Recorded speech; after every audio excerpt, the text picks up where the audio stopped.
And that's part of the reason why I love speaking with people who have been in this field with such tenure. I love how diplomatically Rob told me that I'm mature. I like that. Oh, I know I'm you saying it's well thought out. It's not me.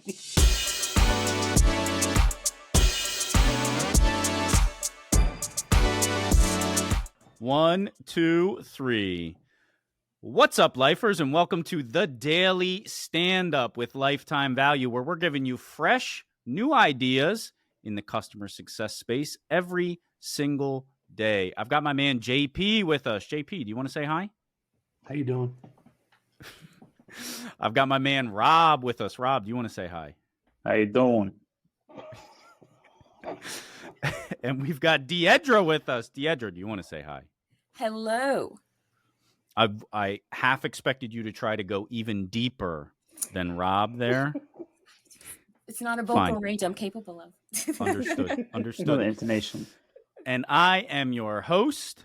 My name is Dylan Young. Deidre, thank you so much for being here. Would you please introduce yourself? Thank you. And I am so honored. I've watched a couple of these previously. So I am Deidre Williams. I am a customer success leader with over 15 years of what I consider rather strategic revenue-led customer expertise. Most recently, I was SVP of customer success for an ed tech. And right now I'm doing some advising for women in customer success. So thank you for having me today. Thank you so much for being here.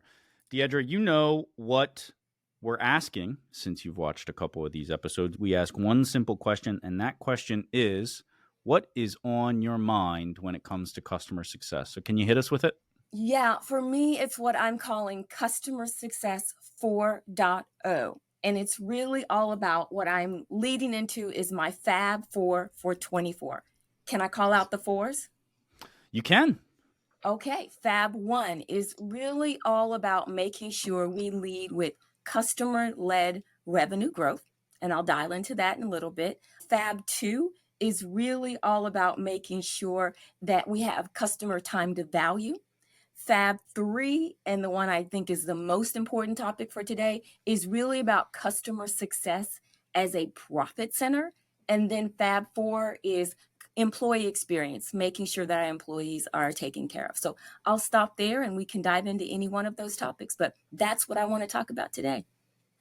Well, I think we got to start with number 3, right? Customer success as a profit center. You said it's the most important. So tell us why you think that and how you think we need to reframe what we've thought about customer success to date. No, I love that. Thank you for that, Dylan. Because when I look at customer success, I look at it in 4 phases. The first phase was what I call customer success 1.0. And keep in mind, I've been doing this for quite some time. And it was really all about adoption, particularly for SaaS companies, focusing on renewals, focusing on utilization for customers. But it was really all about those metrics that are important to the customer. Because our customers want to adopt, but I saw a moniker the other day on LinkedIn, actually this morning, that said adoption is dead. I'm not going to say that yet, but I do believe Everything's dead. Well, I don't want to be that macabre about it, but I think that it's not the metric that we need to be focusing on now. So I call that customer success 1.0. That's in the past. But then we moved from that to what I call customer success 2.0.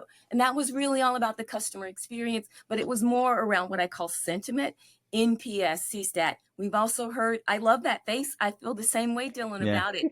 It's kind of cringeworthy. And so therefore, I no longer think it's an area where we need to put our emphasis. Okay. The second one really is around customer success 3.0. That was all about value realization. It's when we figured out that our customers could leave us. And if we didn't drive value for them, then they were going to attrit and churn. And we just started focusing on that. But what I think is most important and why customer success as a profit center is the one I consider most important is customer success 4.0. And that's really about customer-led revenue growth. And if we are driving revenue, if we're moving from being COGS, which is what a lot of customer success organizations are right now, even in our largest companies, and moving to having a P&L, making sure we all own a revenue target, that to me is customer success as a profit center. And that's why I think it's one of the most important of my Fab 4. Boys, I want to give you a chance to get in here. I have some opinions, but I also think it's just like you've obviously thought about this, Deidre, and so the timeline is very clear, and I agree with everything you've said, but I want to give the guys a chance to jump in here and give their opinion. I welcome all forms of discussion. Can I just start out by saying that is a fantastically well thought out concept, and it speaks to so much. So many of the phases that I think we all relate to in different parts of our job, and being able to take like a historical look at it and a conceptual look at the why behind each of those transitions, that was really cool. And that's part of the reason why I love speaking with people who have been in this field with such tenure, like you shared. It was like drinking a bowl of hollandaise. That feels like a JP-ism right there. No, Baby, we don't drink hollandaise over here. So I don't know what you talking we about. don't over here either. But I love how diplomatically Rob told me that I'm mature. I like that. I know. I'm saying it's well thought out. It's not me. Tenure. You called it tenure. That is a form of I did have a maturity. question. It is a form of maturity. So thank you for that, Rob. I like that. I like that. I did have a Look, question. he's like discombobulated. I was like, I don't know. I was just trying to set myself I up. don't know whether I. And now I'm getting put Give on me hot- some milk. Oh man. Anyway, can I ask you a Go question back to about the hollandaise. Go back to the hollandaise. Oh no.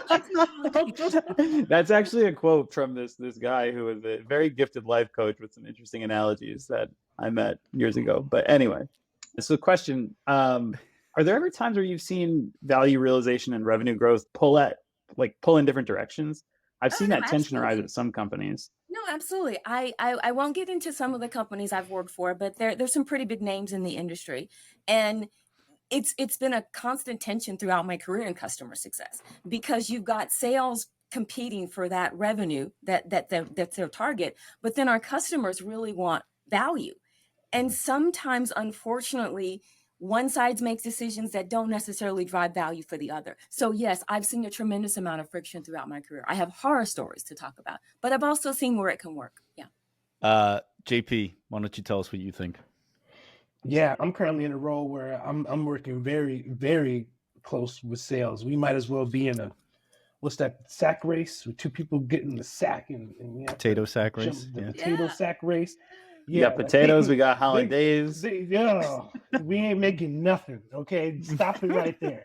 But we in the sack together, and it's very, very cozy, and it's really interesting because I haven't worked with sales this closely, and figuring things out really comes down to me and the AE talking about things. Sometimes it's a logic thing where someone will talk about, well, if it's a growth opportunity, revenue opportunity, then it should be led by this person. And if it's more of a retentive thing, or like make sure they're getting value, then it should be with you. But like, again, a company can have a perfect sort of strategy thing that they want to implement. But of course, how does it actually play out? I think that owning revenue is a really great thing. I embrace it. I want customer success to be more smooth, less fuzzy. Maybe that'll be my mantra for 2024, who knows? But I think that there also has to be that if we're going to be smooth, we got to have more sort of proper demarcation with who's owning what, so that we can be better aligned more consistently.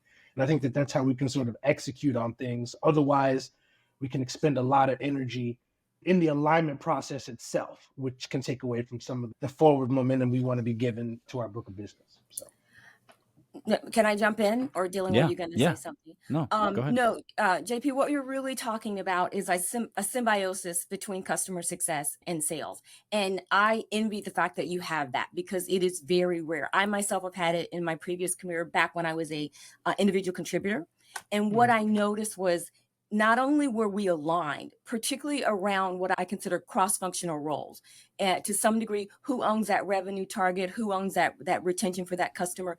But at the end of the day, we still need to focus on that value realization for that customer. And you can't really have that if you don't have that form of symbiosis or that connection in the sack that you talked about. So I agree with you on that. But to me, the best thing that you can do in any organization, and it really comes from your leadership, is once your leadership understands what kind of experience they want to create for their customers, then that needs to disseminate down to the respective cross-functional team, whether it's product, whether it's support, or whether it's sale.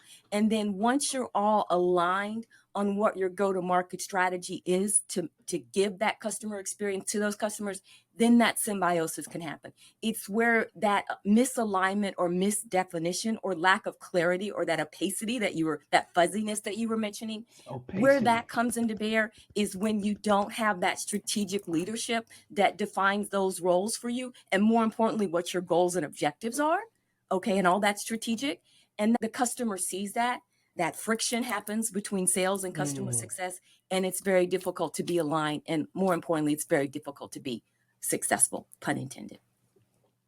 I love that, Deidre. That is our time. Thank you so much for bringing this to us. I feel like that was a little bit of an education, the way we took it all the way from the beginning to where we need to get to. So thank you so much for bringing this to our attention. Your energy was fantastic, too. We would love to have you back in the future, but we've got to say goodbye for now. So thanks again. Bye, guys. So nice to meet you all. Take care. Have some hollandaise for me.